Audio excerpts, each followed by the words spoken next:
We often believe that we see the world clearly, that what appears in front of us is the full picture, the whole truth.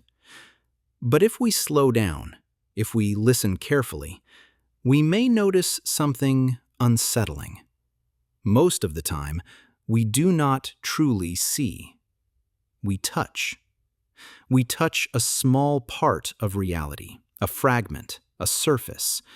And from that single contact, we build entire explanations.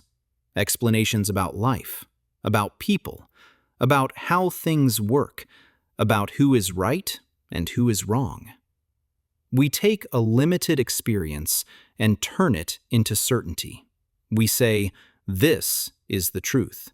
This is how the world is. This is how people are. And without realizing it, we confuse familiarity with completeness.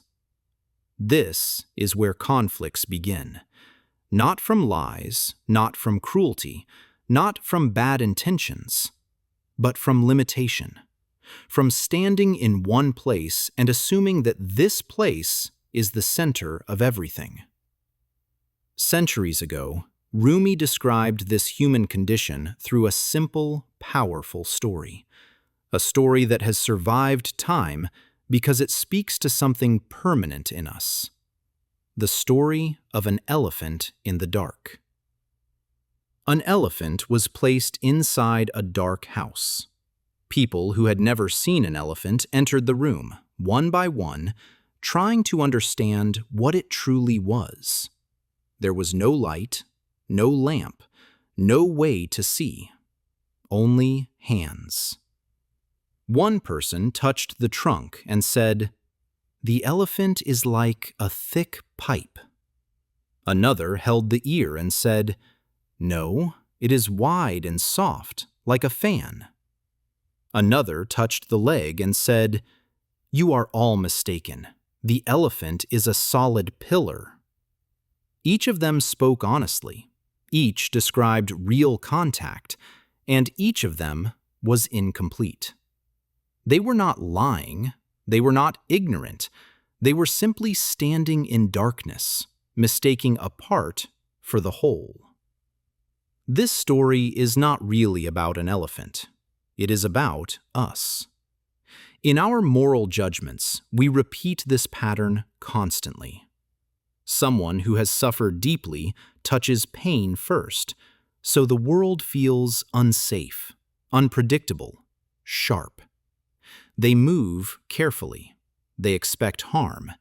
They prepare for loss. Someone who grew up protected touches stability instead, so fear feels unnecessary to them. They say, "Relax, be stronger. Things aren't that bad." Both are sincere. Both are partial. They are touching different parts of the same reality. In philosophy, we do the same thing. One person holds on to reason and calls it truth. Another trusts experience and dismisses reason. One sees science as the ultimate light. Another sees faith as the deepest meaning. And slowly, conversation hardens. Dialogue becomes defense. Difference becomes threat.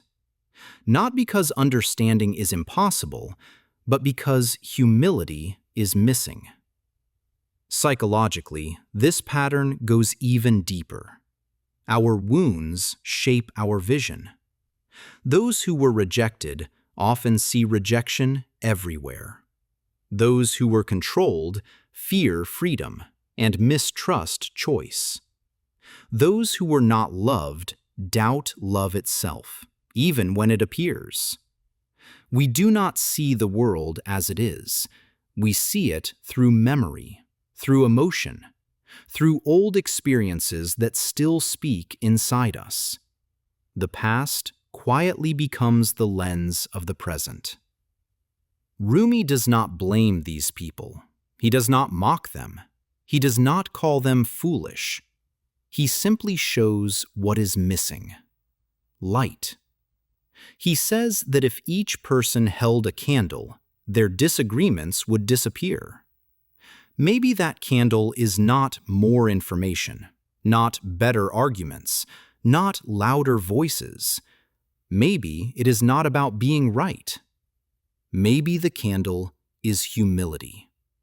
The willingness to admit that my view is partial, that my experience is limited, that truth does not belong to me, that reality is larger than where I stand. Maybe morality begins here, not in certainty, but in openness, not in judgment, but in curiosity, not in defending my fragment, but in listening to how others have touched the same truth from a different angle. And maybe peace does not arrive when everyone agrees with me. Maybe peace arrives when we finally understand that we are all standing in the same darkness, touching the same reality from different sides. And instead of fighting over fragments, we choose to bring light. Together.